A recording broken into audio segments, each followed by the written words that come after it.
Kejaksaan Agung, Kejagung, mengungkap potensi besar penerimaan negara dari denda administratif terhadap perusahaan sektor kelapa sawit dan pertambangan yang beroperasi di dalam kawasan hutan.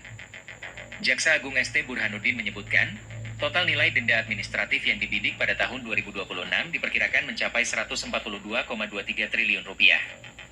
Pernyataan tersebut disampaikan Burhanuddin saat memberikan keterangan di Gedung Kejaksaan Agung, Jakarta, Rabu, 24 Desember 2025. Ia menjelaskan, potensi penerimaan tersebut berasal dari dua sektor utama, yakni perkebunan kelapa sawit dan pertambangan.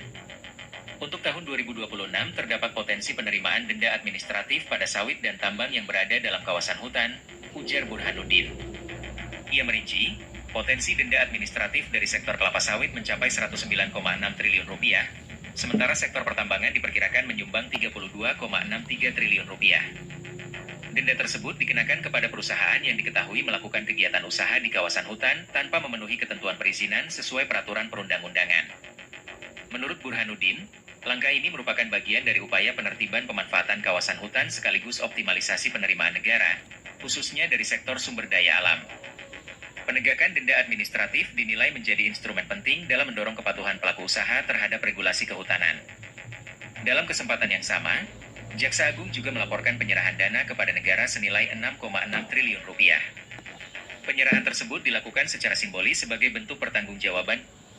Ya, jadi demikian. Ternyata negara sudah melakukan banyak hal untuk menyelamatkan ekologi kita dan penegakan hukum di bidang kejahatan ekonomi dan ekologi. Jadi masih percaya dengan apa yang disampaikan oleh Pak Gatot? Nah, jadi teman-teman sekalian atau bos-bos sekalian, yuk ketika kita menerima informasi jangan sepihak dong. Jadi kita cross check. Negara sudah melakukan banyak hal.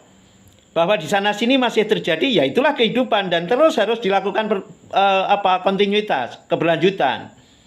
Tidak bisa hanya karena kekurangan kemudian bongkar pasang pemerintahan atau ya gonta-ganti pemerintahan yang di luar jalur konstitusi.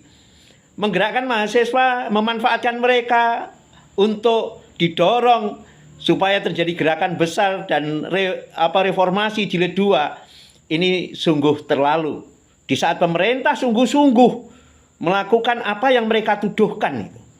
Mereka menuduh bahwa kejahatan ekologi dan ekonomi tidak dilakukan. Tapi sebenarnya yang terjadi justru sebaliknya. Belum pernah ada capaian seperti ini sebelumnya. Jadi kita masih bicara ini belum dilakukan. Nikmat apa yang engkau dustai? Yuk kita bongkar semuanya.